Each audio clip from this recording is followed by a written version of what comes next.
বিসমিল্লাহির রহমানির রহিম আলহামদুলিল্লাহি রাব্বিল আলামিন ওয়াসসালাতু ওয়াসসালামু আলা নবিয়িল আমিন ওয়া আলা আলিহি ওয়া সাহবিহি আজমাইন ওয়া বাদ। মানহাজের আলোচনা ছিল, মানহাজ, তাই না? তো এক নম্বর আলোচনা ছিল তাআতুল উমারা, আইম্মা ওয়াল উমারা, শাসকের আনুগত্য করা, মুসলিম শাসকের আনুগত্য করা। এখানে আমরা বিস্তারিত আলোচনা করেছি। 2 নম্বর ছিল আহলুল কিবলাকে তাকফির না করা। 3 নম্বর ছিল বেদাতীদের সাথে উঠা বসা না করা এবং তাদেরকে ত্যাগ করা। এটা খুবই গুরুত্বপূর্ণ, এটা অপরিবর্তনীয় মানহাজ। এখানে মাসলাহাত দেখতে হবে কখনো কখনো, এটা আমরা আলোচনা করেছি, কিন্তু মৌলিকভাবে মূল নীতি হচ্ছে যে এটা যে বেদাতের সাথে বসা যাবে না। আল্লাহ কোরআন নিষেধ করেছেন, ফালা তাকউদ মাআহুম, তাদের সাথে আপনি বসবেন না। অনুরূপভাবে সাহাবায়ে কেরামকে নিষেধ করেছে, তাদের সাথে তোমরা বসো না, হাত্তা ইয়াখুদু ফি হাদিসিন গায়রি, অন্য কথায় না যাওয়া পর্যন্ত তোমরা সেখানে তাদের সাথে বসবে না। এটা হচ্ছে মূল নীতি। কখনো কখনো বিকল্প যদি আসে, প্রয়োজন হয়, মুসলিমরা সেটা ব্যবহার করবে যখন সে বাধ্য হয়, যখন সে পরিবেশে তাকে কুলোয় না, তখন সেটা আলাদা কথা। কিন্তু মৌলিকভাবে সে কোনো ব্যক্তি বেদাতীদের সাথে উঠা বসা করবে, চলাফেরা করবে, তাদের সাথেই তার কর্মকাণ্ড চালাবে, এটা ইসলামে অনুমোদন করে না।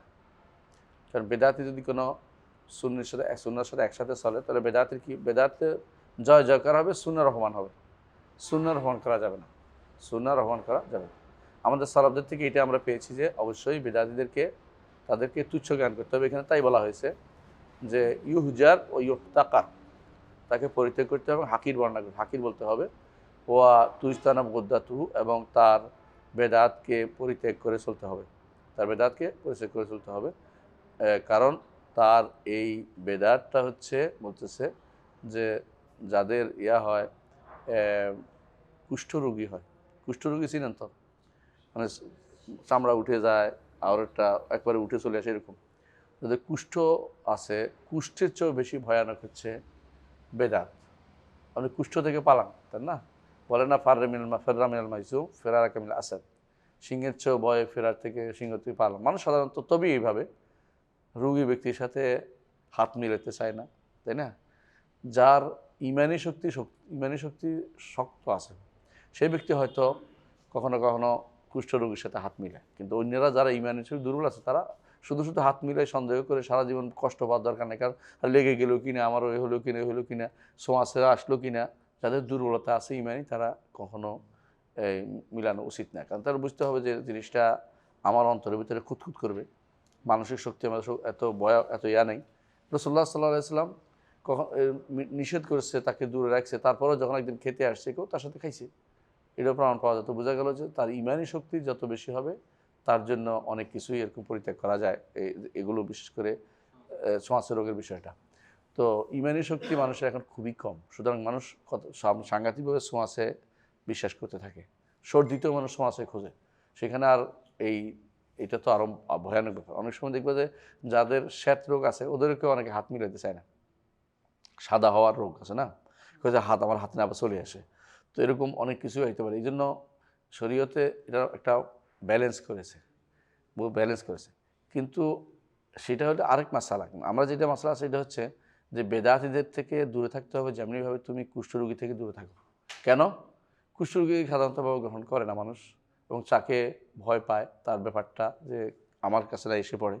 তেমনিভাবে আপনারও উচিত, তিনি বলতেছেন, ইমাম মুজাহিদ ইসমাইল ইবনে ইয়াহিয়া আল মুজাহিদ রাহমাল্লাহ বলছেন, আপনারও উচিত বেদাত থেকে এতটুকু সাবধানতা অবলম্বন করা, যাতে করে আপনার নিজের বা পরিবারের মধ্যে কোনোভাবেই যেন, বা নিজের সন্তানের মধ্যে বা কোনোভাবেই যেন বেদাত সয়লাভ করতে না পারে। বেদাতের আশঙ্কা থেকে দূরে থাকার জন্য আপনাকে থেকে সাবধান করা হয়েছে। এরপরে তিনি আলোচনা করেছিলেন যে আল কাউল ফিস সাহাবাত, সাহাবায়ে কেরামের ব্যাপারে। এটাও আমাদের মানহাজি বিষয়। কেন মানহাজি বিষয়? আর মানহাজের মূল হচ্ছে সাহাবায়ে কেরাম। মানহাজের মূল হচ্ছে সাহাবায়ে কেরাম। সাহাবায়ে কেরামকে দেখে শিখতে হবে কীভাবে ঈমান আনতে হবে।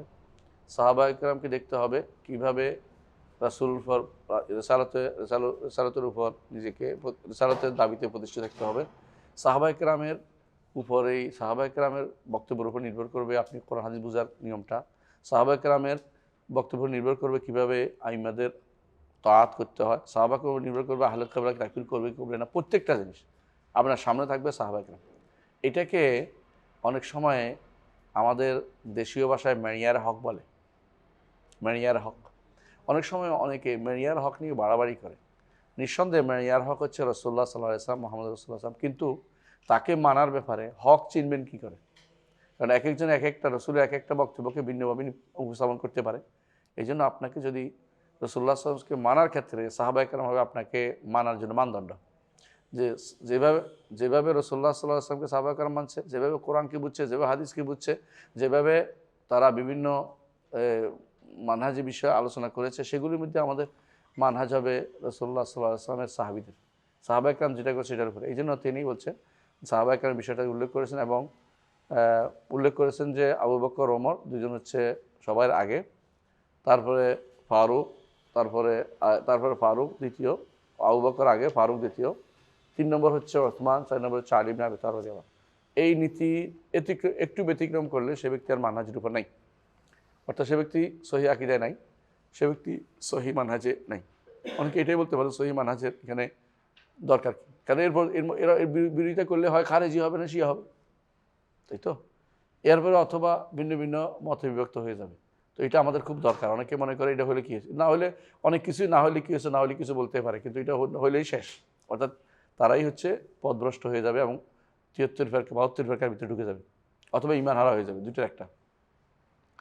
এরপরে তিনি আলোচনা করেছেন বাকিল আশরা, অর্থাৎ যাদের জন্য জান্নাতের সংবাদ দিতে হবে, অর্থাৎ এই 4 জনের বাইরে আরও কয়জন? 6 জন, আরও 6 জন। এটা তিনি আলোচনা করেছেন। তো আজকের মতো আমরা এখানে রাখি, ইনশাআল্লাহ বাকি আলোচনা পর হবে। সুবহানাকাল্লাহু ওয়া বিহামদিকা আশহাদু আল্লা ইলাহা ইল্লা আনতা আস্তাগফিরুকা ওয়া আতুবু ইলাইক। আসসালামু আলাইকুম ওয়া রাহমাতুল্লাহি ওয়া বারাকাতুহু।